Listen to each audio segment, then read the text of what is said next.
Rob Huff. All right. Thanks. I wish I could say the same about yours. My trusty whistle. Does all right, mate. Welcome, boys. Happy New Year. James, I'll start with you.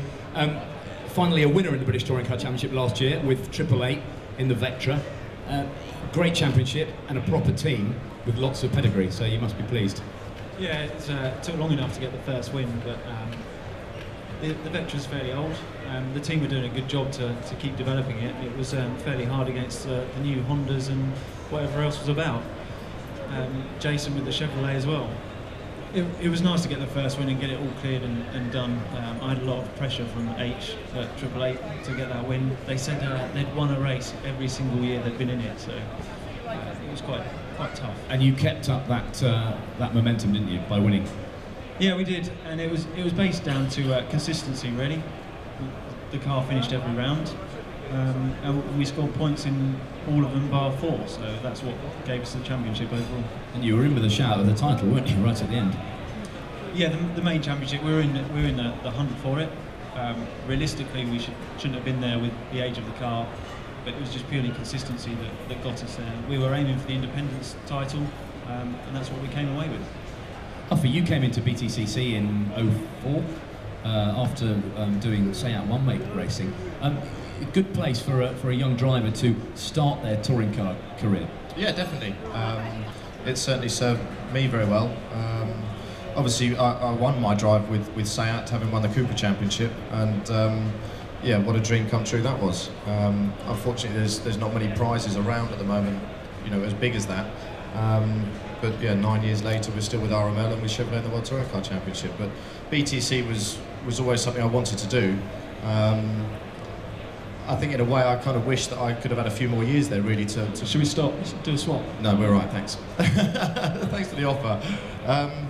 But because I grew up watching British touring cars, it was always a place I wanted to be, and obviously a great proving ground. But the offer obviously came up to do the World Championship when it started in 2005, and it was an offer I simply couldn't refuse. How do you reflect on 2011? You came very close to landing a world title. You're going to remind me about 3 points like every other journalist around. No, I wouldn't be that mean. Right, you're the first one to do that normally. It was an incredible year, for sure. We finished every race in the top 6. We had the most competitive car out there. I think everyone knows that. The car was just incredible. We were more prepared than anyone else, and we turned up and hit the ground running. There was, 12 qualifying sessions throughout the year. We had 4 each between myself, Alan and Ivan, and yeah, we tried to make the most of it, but Ivan just pipped us at the end. We went to Macau, I was 20 points down. I knew what I had to do in Macau, put it on pole and win both races, and we struggled, but we managed to achieve that. But he finished 1 place better than I needed him to. And of course the benchmark with Alain Menu, a former British champion, Ivan Muller, British champion and world champion. So to mix it with those guys means you're doing it the right way. Yeah, it would seem so. I've got a job for this year, so I'm obviously doing the right thing. But it's yeah, it's always going to be tough, especially when we had the most competitive car, 3 good drivers obviously battling it out. We had a lot of ups and downs throughout the season, but we finished on a good note. All 3 of us trying to repeat the same thing again this year, but hopefully we will go 1 step better. Let's touch on your respective series and their health. James, do you think the BTCC with this next generation spec formula is going the right way? I think it is the right way for touring cars to go in this country. It's going to be difficult next year, as it was this year. This year and last year, just because of the regulation changes and making sure there's parity between both different types of car. You can have the S2000 car still running. It makes it very difficult to choose a team and car and make sure you're in the winning package, which is what we're trying to do now. Fundamentally, what is a next generation touring car? What's the future for these, and what are people going to look at? It's a standard shell. It's a normal road car shell. It's got the roll cage in it, but the front and the rear ends are the same across all cars. So it's trying to reduce cost to keep the racing closer and make sure the money goes in the right areas, rather than big manufacturers coming in and plowing lots of money into it and winning it easily, I suppose. So essentially it's the same underneath for everybody, which makes it fair, but you can put your own body on it, so they all look different, which is good.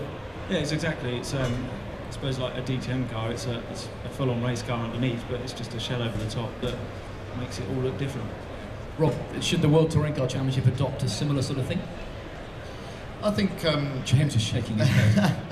I think, you know, at the end of the day, certainly the World Touring Cars, it's manufacturer driven. We've got 3 manufacturers out there, and it's between them to obviously decide themselves the way they want to go forward. The whole idea of the World Touring Car Championship is effectively to get awareness and sell road cars, so we want to try and keep our cars as close to the road car as possible, similar looking. Obviously the NGTC car is quite a much stockier car, it's wider, bigger wheels, all the rest of it. But at the end of the day, I think, you know, both championships have done a great job in trying to forge a future for themselves and keep their championship successful.